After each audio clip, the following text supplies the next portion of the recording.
John Fakler, we're going to go to you with story number 3. This piece is coming out of the South Florida Business Journal. I'm going to read you the headline for a couple graphs, and I want you to comment, Mr. Fakler.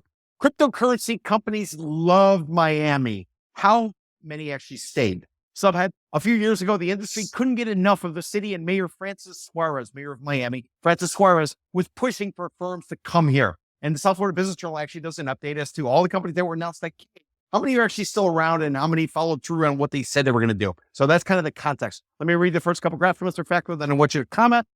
2023 has been a volatile year for cryptocurrency market, but only a few years ago, crypto fever took over Miami. The value of cryptocurrencies like Bitcoin jumped to record highs at the start of the COVID-19 pandemic. His fears that economic instability drove people to invest in the emerging asset. Several blockchain and cryptocurrency ventures either launched or expanded Miami during that period, encouraged by Miami Mayor Francis Suarez's support of the industry. Collapsed exchange FTX even had its name put in the Miami Heat's downtown arena. Cryptocurrencies are virtual currencies that do not exist in a physical format. The most well-known example, Bitcoin, was created in 2009 and uses peer-to-peer technology to facilitate instant payments. Its popularity inspired the creation of thousands of other digital currencies.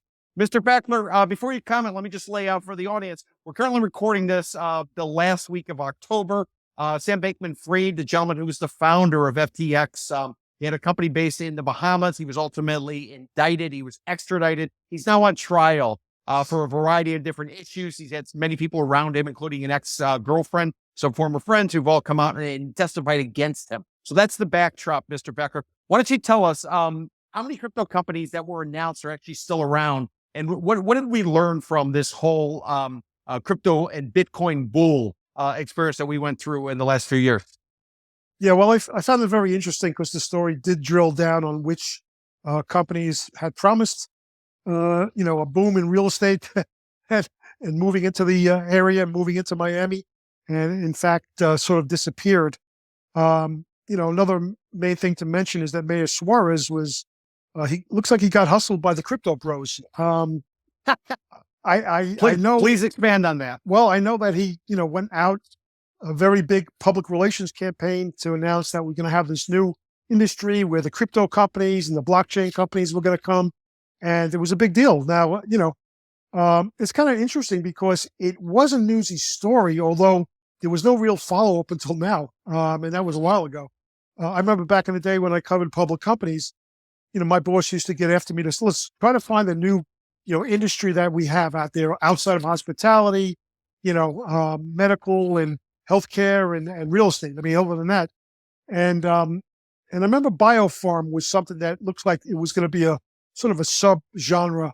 I don't know if it really took off. We do have biofarm companies here, but long story short, I mean, I actually one time interviewed a CEO of a public company and asked him, why'd you move down here? Well, I was all excited. I thought maybe we were going to have a new industry. And he said to me, he looked at me and he goes, good golfing. Like, what the hell is that? So, it's not an area. It's big news when a new industry moves into this area that's outside of the typical industries that South Florida is known for. So, that's why this was big. But I love the fact that they drilled down. Most of these companies were either acquired or they went to remote or hybrid model. So all these hundreds of people that were moving to this area, dwindled to almost nothing. 7 of these companies apparently said they were going to set up in Miami, at least a larger office in Miami, and they've now vanished.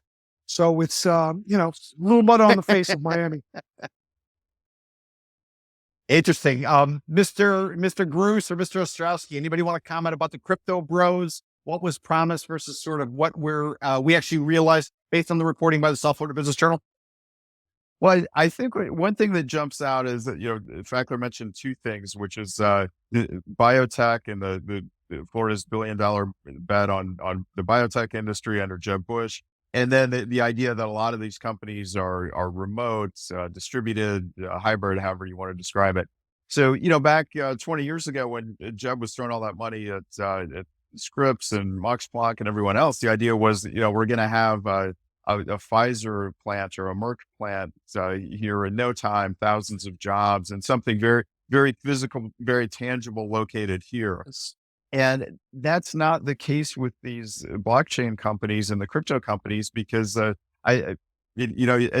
even with the announcements of a new headquarters moving here, you dig into it and you realize, oh, well, that maybe they're officially located in Miami now instead of San Francisco, but they're not bringing any workers with them because everybody's in Denmark or India or wherever they're located. They're scattered around the world, and it just seems like the tech talent that we were once chasing now isn't really going anywhere. I mean, so clearly a lot of people are moving to Florida, but the idea that you're going to get a tech company to move 1,000 people here it's just not the same calculus as it was 20 years ago. I remember the Scripps announcement too. That was a big deal at the time. Just the well, physicality. it didn't help that basically the crypto coins crashed last year in value, and basically even Miami had its own coin, the Miami coin, which Yes. I think the mayor had promised everybody he was gonna, like, what, I can't remember exactly the promise, but we were gonna get a windfall from Yes. the Miami Yes. coin. Every resident was gonna get something, and it was so preposterous at the time. But obviously that really harmed the industry, and so and of course the scandal, the FTX scandal, and the SEC crackdown on the crypto industry, has really put the brakes on it. Is it me, or did you guys find it kind of weird? And I don't want to take a shot at the reporter who's ultimately trying to, bring light to this. I don't see would not comment from either the mayor of Miami, Francis Suarez, because he probably doesn't want to discuss it. I also didn't see anything from the economic development companies or entities who were out there hand in hand with many of these startups or these Bitcoin companies, promising them incentives, financial incentives to go ahead and set up shop. So this is just taking a shot directly at the companies, but I don't see any pushback on some of these government bodies that were beating the drum, sort of creating the momentum. Am I wrong or? No, I think that's a good point. There was also no mention of Miami coin in the article, which I thought was the first thing that struck me. So nothing from Suarez and nothing about Miami coin. Well, I think indirectly it was sort of taking a swipe at the hype, and you really need to beat a dead horse. I mean, but I think Peter, you're asking a good question, but I think fortunately for us as taxpayers, I just don't think that these crypto companies and the blockchain companies are really set up to cash in on the state incentives. Because to get those incentives, I mean, typically you have to be bringing a certain number of employees, you have to have a certain track record of profitability, and a lot of these companies are so new that they're just not going to pass any of those thresholds for money from Enterprise Florida and the Beacon Council and the Broward Alliance. So yeah, I don't recall seeing any public subsidies going to these companies. I mean, certainly they were getting a lot of cheerleading from the mayor, but I could be wrong, but I don't recall any big checks being written. Thank God.